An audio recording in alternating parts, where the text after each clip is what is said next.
बंधु माने आजिर एही कार्यक्रम को आपण मानक स्वागत। आजिर एही कार्यक्रमटी कर्कट राशि व्यक्ति विशेष मानक पई बहुत गुरुत्वपूर्ण अटे। आजिर एही वीडियो रे आमे माने जानिबा आसीबाको जाउथिबा 2025 मसीहारे आपणक जीवन रे केउ 6टी बड़ घटना घटिबाको जाउछि, जहा निश्चित भाबरे आपणक जीवन रे एही 2025 मसीहारे घटिकी ही रहिबो। ग्रह मानकर गोचर अनुसारे निश्चित भाबरे एही 6 गोटी बड़ घटना आपणक जीवन रे एही 2025 मसीहारे घटिबाको जाउछि। तो बंधु माने जदि आपणकर कर्कट राशि होइथाय तेबे वीडियोटी को स्किप न करी थरे मात्र शेष पर्यंत निश्चय देखंतु एवं वीडियोटी को लाइक करी चैनल टी को सब्सक्राइब करि दियंतु। कमेंट बॉक्स रे भक्ति एवं श्रद्धार सहित जय श्री जगन्नाथ निश्चय लिखंतु। तो बंधु माने आजिर एही वीडियो रे मु आपण माननकु जे 6टी भविष्यवाणी कहिबाको जाउछि ताहा आपणकर स्वास्थ्य, शिक्षा, प्रेम जीवन, वैवाहिक जीवन, भाग्य, क्यारियर एवं व्यापार वाणिज्य उपरे आधारित अटे। आपणकर पर्सनल लाइफ हेउ किंबा प्रोफेशनल लाइफ हेउ ताहा एही 2025 मसीहारे किभଳି भाबरे रहिबो से विषय रे आजिर एही वीडियो रे आमे माने विस्तार रूप रे आलोचना करिबा। तो बंधु माने आसंतु आरंभ करिबा आजिर एही कार्यक्रम को जहाकी जन्म राशि एवं चंद्र राशि उपरे आधारित अटे। तो राशि चक्र 12 गोटी राशि मध्यरु चतुर्थ राशि हेउछि कर्कट राशि। तो जनवरी मास आरंभ रे आपणकर प्रथम भावरे विराजमान थिबे मंगल, तृतीय भावरे केतु, षष्ठ भावरे सूर्य, सप्तम भावरे शनि, नवम स्थान रे राहु एवं आपणकर एकादश भावरे देवगुरु बृहस्पति विराजमान रहिबे। तो बंधु माने आसंतु जानि नेबा सर्वप्रथम भविष्यवाणी विषय रे। तो बंधु माने आपणकर द्वितीय भावर अधिपति सूर्य आपणकर षष्ठ भावरे विराजमान रहिबे। पुणी 14 जनवरी रु 14 फेब्रुआरी आपणकर सप्तम स्थान रे विराजमान रहिबे। तापरे 14 फेब्रुआरी रु 14 मार्च आपणकर अष्टम स्थान रे विराजमान रहिबे। तो मार्च मासर मध्य भाग पूर्वरु आपणको आखिरे ज्वलन भली किछि समस्या देखा देई पारे किंबा दांत जनित किछि समस्या मध्य आपणकर देखा देई पारे किंबा आपणकर परिवार रे कଳି झगड़ा भली किछि समस्या उत्पन्न होई पारे। एहा सहित आपणको निज बाणी उपरे मध्य नियंत्रण रखिबार अछि एवं परिवार रे जुक्ति तर्क ठारू मध्य दूरे रहिबार अछि। तो बंधु माने वर्षर आरंभ रे आपण ए सब जिनिस प्रति ध्यान देबा उचित। एबे आसंतु जानिबा द्वितीय भविष्यवाणी विषय रे, जाकी आपणको पई बहुत महत्वपूर्ण अटे। कारण आपणको राशि रे जे शनि अढेई चालुछि ताहा एही नूतन वर्ष रे समाप्त होई जिवो। 30 मार्च 2025 रे आपणकर जे शनि अढेई चलिछि ता संपूर्ण रूप रे समाप्त होई जिवो। आपणकर अढेई वर्षर अपेक्षार अंत घटिबो। एहा सहित शनि आपणकर नवम भाव को चलन करिवे।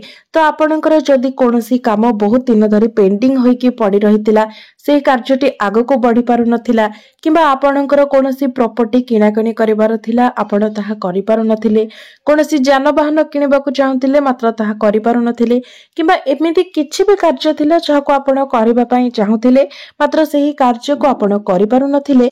तो 30 मार्च 2025 परे निश्चित भाबरे सेही कार्य गुडी करे आपण 60 रु 70% सेही कार्य गुडी को आपण आगो को बढ़ाई पारिबे। एबे आसंतु जानिबा तृतीय भविष्यवाणी विषय रे। तो बंधु माने देवगुरु बृहस्पति आपणकर द्वादश भावरे गोचर करिवे, मिथुन राशि रे गोचर करिवे, जे कि आपणकर भाग्यर स्वामी अटंती। तो 15 मई 2025 परे आपणकर लॉन्ग टूर लॉन्ग ट्रैवल्स हेबो किंबा आपण धार्मिक यात्रा मध्य करि पारंती एवं 15 मई 2025 परे आपण जेते न चाहिले मध्य आपण जे पैसा संचय करिकि रखिचंती आपणकर बैंक बैलेंस हेउ किंबा आपणक पाखरे जदि आपण टंका सेविंग करिकि रखिचंती आपणकर से सब टंका खर्च हिबाको लागिबो। आपण चेष्टा कले मध्य से खर्च को आपण रोकी पारिबे नाही। कारण आपण जेते बेले लॉन्ग टूर करिवे, लॉन्ग ट्रैवल करिवे किंबा धार्मिक यात्रा करिवे तो सेते आपणकर टंका निश्चित भाबरे खर्च हेबो। जदि एसबुर आपणकर खर्च न हुए तेबे आपणकर अजथा खर्च हेबो। तो अजथा खर्च हेबा ठारू भलो आपण ए सब दिगरे आपणकर टंका को खर्च करिबा। एवं जेते बेले गुरु आपणकर द्वादश भाव को चलन करिवे सेते बेले तरबरिया भाबरे आपण बिल्कुल भी कोनोसी डिसिजन नियंतु नाही। सेते बेले आपण जेते बेले भी कोनोसी डिसिजन नेउछंती तो ता पूर्वरु भलो भाबरे भाबी चिंती, कारण गुरुंकर द्वादश भावरे चलन हेबा जोगु आपण तरबरिया भावरे कार्य करी भूल डिसिजन नै पारंती। तो सेथि पय आपण ध्यान देबा उचित। कारण गुरु हेउछन्ति आपणकर भाग्य भावर अधिपति एवं आपणकर भाग्य भावर अधिपति होई आपणकर द्वादश भावरे चलन करिवे।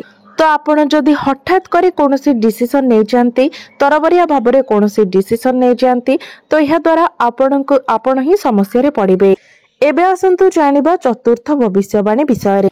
तो बंधु माने राहु आपणकर नवम भावरु बाहरी जिबे जाके आपणक पई एक बहुत ही शुभ खबर अटे एवं राहु आपणकर अष्टम भाव को चलन करिवे। तो आपणकर भाग्य रे जहाँ भी किछि बाधा विघ्न थिला से सब आपणकर दूर होई जिवो एवं आपण जदि आपणकर क्यारियर रे आगो को बढ़िबा पई चाहुथिले एवं आपण चाकरी क्षेत्र रे परिवर्तन करिबा पई चाहुथिले एवं राहु आपणको से सब करबा को देउ नथिले। राहु आपणकर नवम भावरे रही आपणकर प्रत्येक कार्य रे बाधा विघ्न सृष्टि करुथिले कारण राहु हेउछन्ति पापी ग्रह एवं राहु पुणी बृहस्पतिंकर गृह रे विराजमान थिले जहा फल रे आपणक भाग्य रे विभिन्न प्रकारर समस्या सृष्टि करुथिले। तो आपण जदि देखिबे तो 1.5 वर्ष धरी आपणक जीवन रे बहुत स्ट्रगल करबा को पड़िथिबो आपणको बहुत किछि समस्यार सम्मुखीन हेबा को पड़िथिबो कारण एक रे तो राहु आपणकर नवम भावरे थिले पुणी आपणकर शनि 7.5 मध्ये चलीथिला। तो निश्चित भावरे आपण एही 1.5 वर्ष भितरे बहुत किछि प्रॉब्लम को फेस करिथिबे। विशेष करी आपण जदि कोनोसी शुभ मांगलिक कार्य करबा को चाहुथिले तो सेतिरे नाना प्रकारर समस्या आसुथिला। मात्र 18 मे 2025 रे जेतेबेले राहु निजर राशि परिवर्तन करिवे आपणकर नवम भावरु अष्टम भाव को चलन करिवे तापरे आपण समस्त प्रकारर शुभ मांगलिक कार्य करि पारिबे। एबे आसंतु जानिबा पंचम भविष्यवाणी विषय रे। तो बंधु माने केतुंकर मध्य एही 2025 मसिया रे राशि परिवर्तन हेबो। केतु आपणकर तृतीय भावरे विराजमान अछंती। तो केतु आपणकर तृतीय भावरु बाहरी आपणकर द्वितीय भाव को चलन करिवे। तो आपणकर जदि कोनोसी कम्युनिकेशन वर्क रहिछि किंबा काउंसलिंग रो कार्य रहिछि जेमिति कि आपण जदि टीचर अछंती प्रोफेसर अछंती लेक्चर अछंती किंबा काउंसिलर अछंती आपण एपरि कोनोसी भी कार्य क्षेत्र रे अछंती जोठारे कम्युनिकेशन न बहुत अधिक दरकार होई थाए तो केतुंकर द्वितीय भाव को चलन आपणको ए सब क्षेत्र रे बहुत चतुर एवं चालाक बनाइबो एवं आपणकर बाणी रे एक एनर्जी लेवल आसीबो एक अट्रैक्शन आसीबो जहा कि आपणकर ग्रोथ पई बहुत भलो काम करिवो आपणको बहुत सपोर्ट करिवो। एबे आसंतु जानिबा अंतिम भविष्यवाणी जहा कि आपणकर षष्ठ भविष्यवाणी कोन अटे। तो बंधु माने कर्कट राशि व्यक्ति विशेष माने जो माने विदेश रे रहुछंती जदि आपण विदेश रे रहुछंती विदेश रे कार्य करूछंती तो एही 2025 मसियाटी आपण मानक पई बहुत शुभप्रद अटे। आपणकर मैनेजमेंट बहुत भलो रहिबो। आपण जदि पीआर पई अपेक्षा करथिले तो आपणकर पीआर मध्ये होई जिवो। गुरुंकर द्वादश भावरे चलन जोगु आपण नुवा नुवा जिनिस शिखिबा पई भलो पाइबे। आपणक मध्यरे नुवा नुवा टैलेंट मध्ये आसीबो मात्र आपणकर खर्च मध्ये बढ़ी जिवो कारण द्वादश भावटी खर्चर भाव होई थाए। तो एही समय आपणकर खर्च मध्ये बढ़िबो एवं आपण माने तरबरिया भावरे मध्ये कोनोसी डिसिजन नियंतु नाही।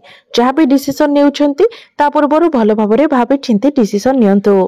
तो बंधु माने आपणकर जेहेतु एही 2025 मसिया रे शनि 7.5 समाप्ति हो जिवो तो आपण जदि कोनोसी कथा को नेकी बहुत अधिक टेंशन ने थिले डिप्रेस्ड थिले तो से सबरु आपण धीरे धीरे बाहर को चली आसीबे। तेबे एबे आसंतु जानि नेबा किछि उपाय विषय रे जे उपाय गुड़िक पालन करिबा द्वारा निश्चित भावरे एही वर्षटी रे आसुथिबा अशुभत्व गुड़िक खंडन होई पारिबो एवं आपणको अधिक शुभत्व प्राप्ति होई पारिबो। तो बंधु माने आपण प्रत्येक दिन चंद्रमांकर बीज मंत्र 108 थर जप करंतु। एहा सहित प्रत्येक दिन आपण उदित सूर्य को तंबा पात्र रे जलार्घ्य अर्पण करंतु एवं प्रत्येक दिन आपण विष्णु सहस्र नामर पाठ करंतु। तो बंधु माने एही नूतन वर्षटी आपणक पई शुभमय हेउ मंगलमय हेउ एहा ही ईश्वरक निकट रे मोर प्रार्थना।